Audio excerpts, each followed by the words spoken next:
Hi అండి, welcome to my channel. మీకు మీ కుటుంబ సభ్యులందరికీ వినాయక చవితి శుభాకాంక్షలండి.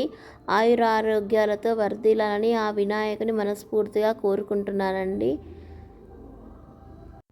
వినాయకుని సంబరాలలో అందరూ బాగుండాలని కోరుకుంటున్నాను. ఎవరికి ఏ అపాయం జరగొద్దండి. పిల్లలు చెప్తే వినరండి. ఎవరి పిల్లల్ని వాళ్ళు జాగ్రత్తగా చూసుకోండి. మొదటి పూజ అందుకునే వినాయకుడి మళ్ళొక్కసారి అందరికీ వినాయక చవితి శుభాకాంక్షలండి. చూడండి, మేము ఈ విధంగా వినాయకునికి పూజ చేస్తామండి. మాకు వినాయకుని వంతెన పెట్టేది లేదండి. మా అత్తయ్య వినాయకుని పెట్టదండి. ఇంట్లో ఉన్న విగ్రహానికే మేము పూజ చేసుకుంటామండి. చూడండి, చిన్న విగ్రహం ఉంటుందా, ఆ విగ్రహానికే పూజ చేస్తామండి. పాయసం వండుతామండి, టెంకాయ కొడతామండి. మళ్ళీ ఒకసారి చెప్తున్నానండి, మీ పిల్లల్ని మీరు జాగ్రత్తగా ఉంచుకోండి. వినాయకుని సంబరాలలో వాళ్ళు ఎక్కడికి వెళ్తున్నారో ఏం చేస్తారో వాళ్ళకు కూడా తెలియదండి. అందరిని మీ పిల్లల్ని జాగ్రత్తగా ఉంచుకోండి. థ్యాంక్ యూ అండి. సబ్స్క్రైబ్ చేయండి, షేర్ చేయండి, లైక్ చేయండి.